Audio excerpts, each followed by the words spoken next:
श्री राधे।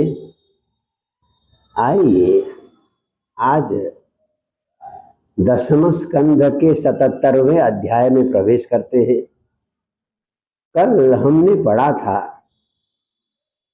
भगवान श्री कृष्ण आदि सब इंद्रप्रस्थ गए थे युधिष्ठिर के राजसूय यज्ञ में।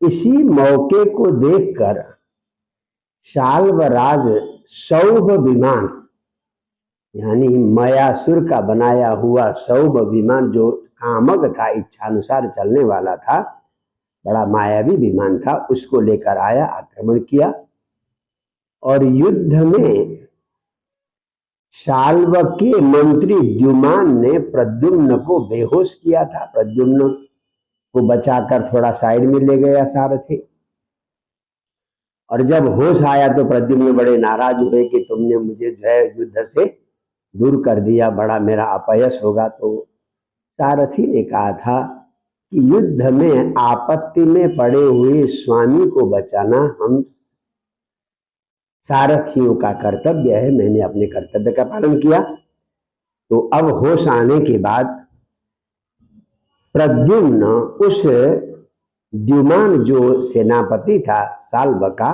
उससे भिड़ने के लिए दंसितः धृत कार्मुक, पूरा कवच धारण करके धृत कार्मुक अपना धनुष लेकर कहा, नयमाम द्युमत पार्श्वम, अब मुझे उसी द्युमान के पास ले चलो, हाँ, मैं उससे दो दो हाथ करूंगा। तो वहां जाकर देखा कि विधमंतम स्वसैन्यानि, यो द्युमान जो है द्वारका की सेनाओं को अस्त व्यस्त कर रहा था। रुक्मिणी के पुत्र प्रद्युम्न ने जाकर पहले तो चतुर्भुज चतुर, 4 बाणों से चारों घोड़ों को मार दिया। एक बाण से उसके सुत सारथी को मारा और द्वाभ्याम 2 बाणों से उसके धनुष को काट दिया और एक बाण से उसका केतु जो होता है, द्युमान का केतु कहते हैं, ध्वजा काट दिया और एक बाण से उसका सिर काट दिया। इस प्रकार से द्युमान को परलोक भेज दिया। तो इस प्रकार से युद्ध हुआ। 27 रात तक युद्ध हुआ, 27 दिन और 27 रात तक युद्ध हुआ।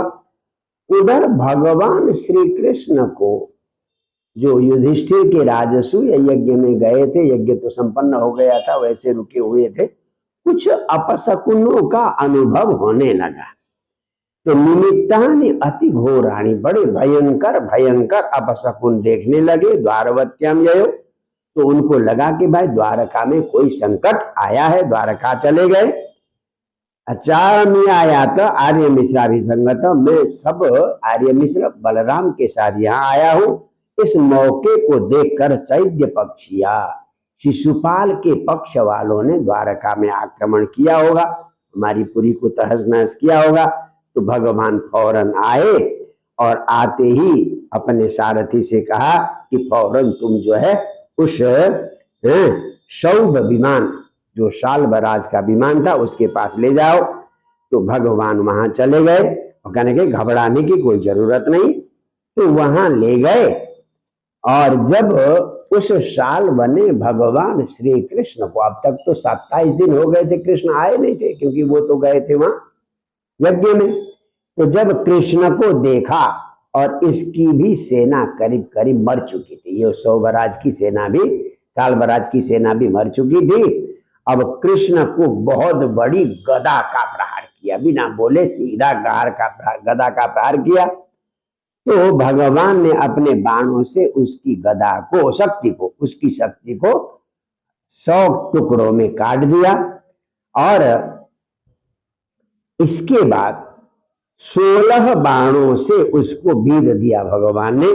शाल्वः सौरेस्तु दोषव्यम ससार्गम सार्गधन्वन विभेदन पतदस्तात् सार्गमासे तदद्भुतम। और उस शाल्व ने भी भगवान के हाथ में ऐसे बाण मारे, 16 बाण, भगवान के हाथ से सारंग धनुष नीचे गिर गया। क्योंकि भगवान शंकर ने वरदान दिया था, तो शंकर के वरदान की इज्जत रखनी थी। इसलिए यहाँ पर साल्व के प्रहार से भगवान श्री कृष्ण के हाथ से सार्ंग धनुष नीचे किया, गिर गया। तो बड़ा हाहाकार मच गया कि भगवान के हाथ से धनुष गिर गया। फिर भगवान कृष्ण के पास आकर कहता है वो साल्व, यत्त्वया मूढ़न सख्यु भातुर्भार्या ज्ञान। अरे तुस मूर्ख ने हमारे भाई की पत्नी का अपहरण किया था, शिशुपाल से शादी होने वाली थी रुक्मिणी की, तो मेरे भाई की पत्नी का तूने अपहरण किया था। और प्रमत्त सभा मध्य, उस सभा में सब लोग प्रमादी थे जो तैयार, और तुमने फिर उस शिशुपाल को सभा में मार भी दिया। कहाँ? जहां 100 गाली दी थी युधिष्ठिर के राजस्व यज्ञ में, तो वही चक्र से उसका कल्याण कर दिया था। तो थोड़ा सा लापरवाह किया था शिशुपाल ने, तुमने मार दिया। अब मैं तुम्हें आज छोड़ूंगा नहीं। तम त्वाद्य निशिते बाणे अपराजित मानिनम, तो अपने आप को अपराजित समझ रहा है, मैं तुझे छोड़ूंगा नहीं, ऐसा कहा साल्वराज ने भगवान श्री कृष्ण को। भगवान मुस्कुराते हुए कहने लगे, देखो वीर लोग पुरुषार्थ दिखाते हैं, बोलते नहीं। भगवान ने कहा पौरुषम दर्शयन्ति स्म सुरा न बहुभाषी न, वीर लोग ज्यादा बोलते नहीं है, वो केवल पराक्रम दिखाते हैं। तो इस प्रकार से तो भगवान ने अपनी कौमुदकी गदा घुमाकर उसकी छाती में दे मारा। तो जब छाती में गदा लगी तो बमन अश्रित खून की उल्टी करता हुआ नीचे गिर गया, परंतु वो मायावी था, वो वहीं पर अंतर्धान हो गया, दिखना बंद हो गया। बड़ा मायावी था तो वहीं पर अंतर्धान हो गया। तो थोड़ी देर के बाद उसने क्या किया, ततो मुहूर्त आगत्य पुरुष शिरसाच्युतम, इधर साल्व अंतर्धान हो गया। थोड़ी देर में एक आदमी आया और भगवान को प्रणाम करके कहता कि प्रभु हे भाई श्री कृष्ण, आपके पिता को तो साल्व उठाकर ले गया। साल्वराज आपके पिता वसुदेव को उठाकर ले गया। कैसे? जैसे कोई हत्यारा कसाई पशु को उठा के ले जाता है, वैसे ही ले गया। तो ये कहकर वो व्यक्ति चला गया। तो ये बात सुनकर भगवान भी थोड़ी देर मनुष्य की चेष्टा करने लगे, बड़े उदास हो गए। भाई ऐसा कैसे हमारे पिताजी को ले गया? क्योंकि पिता माता की रक्षा के लिए बलराम को छोड़ के आए हुए थे। बलराम भैया के होते वो कैसे ले जा सकता? थोड़ी देर तो कथम रामम संभ्रांतम, जबकि सावधानी से बलराम सुरक्षा कर रहे थे।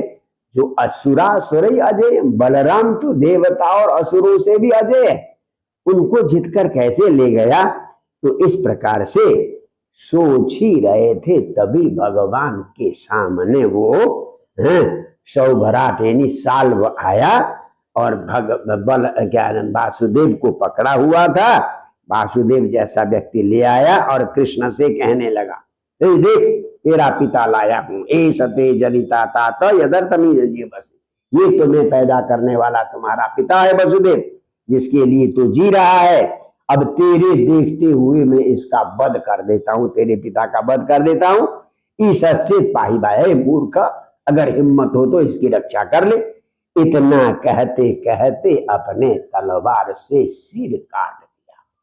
जो वसुदेव को पकड़ के लाया था उनका सिर काट दिया और फिर अपने विमान में चढ़ गया।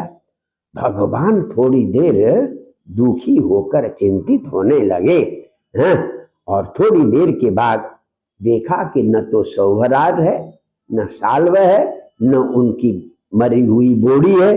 तो भगवान समझ गए कि ये तो केवल इसकी माया है। तो यहाँ पर सुखदेव जी कहते भगवान केवल लीला के लिए यहाँ दुखी होने का नाटक कर रहे हैं। भगवान तो त्रिकालदर्शी है, भगवान से कोई बात किसी की माया छिपी हुई नहीं रहती। पर लोग सामान्य को दिखाने के लिए कि पिता की मृत्यु की झूठी खबर ही सही, उससे भी व्यक्ति व्यथित होता है। क्योंकि भगवान को क्वशो का मोह स्नेह होगा, भगवान को कहाँ शोक, कहाँ मोह, कहाँ स्नेह, भय, ये सब तो होते नहीं, मूर्खों में होते हैं। तो ये कहा कि तो भगवान अब इस प्रकार से तम शस्त्र प्रूगैर प्रहरंत मोजसा साल्वम शरैरमोघ विक्रम। अब भी वो बाणों की बौछार कर रहा था सेनाओं पर। तो भगवान ने अपना गदया शत्रु सौरम रुरोज, अपनी गदा का प्रहार किया। तो जो कामग विमान बनाया था मय की सहायता से, भगवान शंकर के आशीर्वाद से, उस कामद विमान को चूरा चूरा कर दिया भगवान ने अपने कौमुद की गदा के प्रहार से। अब तो विमान को छोड़कर वो नीचे आ गया और नीचे गिर गया। विसृज्य तद्भूतल मास्तितो तदा। अब उस विमान तो चूरा चूरा हो गया, उसको छोड़कर नीचे आ गया और गदाम उद्यम्य, यानी गदा उठाकर कृष्ण को मारने के लिए चल पड़ा। तो तभी भगवान ने अपना तेजस्वी चक्र भेज दिया और चक्र से उसका सिर छेद हो गया। तो इस प्रकार से जहारते नैव सिरा सकुंडलम, कुंडल के साथ और मुकुट पहने हुए साल्वराज के सिर का छेदन कर दिया। तो इस प्रकार से साल्वराज का वध हो जाता है। और आकाश से पुष्प की वर्षा होने लगी, दुंदुभियां बजने लगी। यहाँ इस कहानी का अर्थ है भगवान के जीवन में भी संघर्ष की कोई कमी नहीं। हाँ, व्यक्ति अपनी ताकत से, अपने सामर्थ्य से भगवान को ललकारने में कभी चूकता नहीं था, परंतु भगवान तो नित्य है, अविनाशी है। सब कुछ जानते हुए भी कभी कभी मनुष्य लीला करते हुए दुखी और समवेदना का प्रदर्शन भी करते हैं। तो ये सौभ विमान के साथ आए हुए साल्वराज के उद्धार की कहानी। जय जय श्री राधे।